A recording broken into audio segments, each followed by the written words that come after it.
what are the expectations for Davis Mills?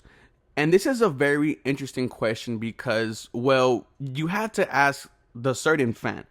Because there's two sides on Davis Mills, right? You have the one side where they just don't think he's a good quarterback from his first 8 games where he threw 8 interceptions, didn't really have a good game. Besides the one good game against the New England Patriots where he had the 3 touchdowns and the 300 yards, his first 8 games wasn't really that good. He looked exactly like a third-round pick, wasn't ready for the speed of the NFL. David Culley and Tim Kelly had to, hold back some of the playbook because they themselves thought that Davis Mills wasn't ready. And because of that, and, the 8 games until he inevitably got benched, a lot of fans wrote off Davis Mills. He's not a good QB. Everyone was dogging on him, even myself included. I was very shocked at the beginning where they, drafted Davis Mills when there was much more higher needs, and then they drafted Nico Collins. And the pressure that he had, it looked like he was weighing down on him. And that's why some of the fans think that Davis Mills isn't a good quarterback.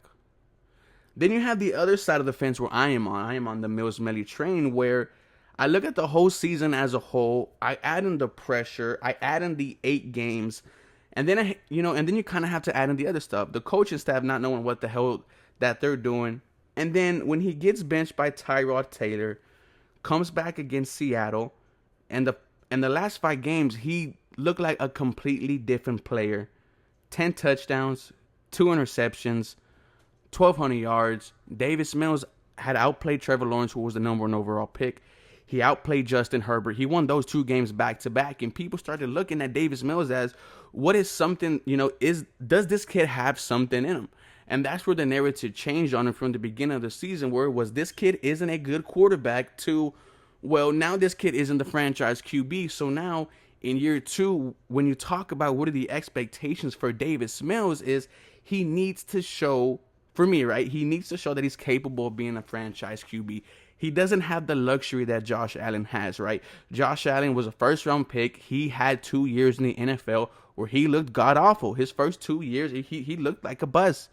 And then he turned it around, and now he's Josh Allen, who is constantly going to be in the MVP talk because of how good he is. Davis Mills doesn't have that luxury. Davis Mills was a third-round pick, and a lot of times third-round picks don't really last multiple years with a team. This second year, I think, is huge for Davis Mills. He needs to come in and show that not only can he be a leader, but he can make things happen. And he kind of showed that, during his rookie season, where he already has more opening drive touchdowns than Deshaun Watson. As the season goes on, he looked better. His deep ball got better. His short yard accuracy looked good. Everything about Davis Mills improved, right? That's why we were so happy to hear that Pep Hamilton was coming back, and Pep Hamilton was bringing in his staff, as well as Lovie Smith bringing in their staff.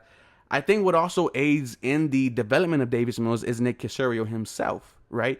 When you have to draft players, when you have to sign people in free agency in the next couple weeks, there are holes all over this team that the Houston Texans need to address. However, if you want to see what you have in the quarterback position, you need to invest into the offensive line.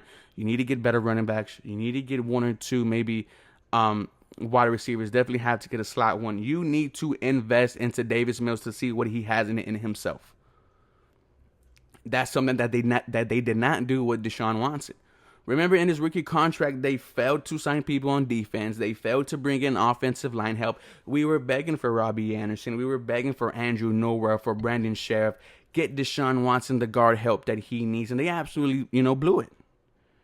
And now the Houston Texans find them in a similar situation where they don't know what the hell they have in a young quarterback. And now it's time to build around them and see what the expectations are for Davis Mills. But let me know what you guys think. As always, go Texans. You guys have a very blessed day.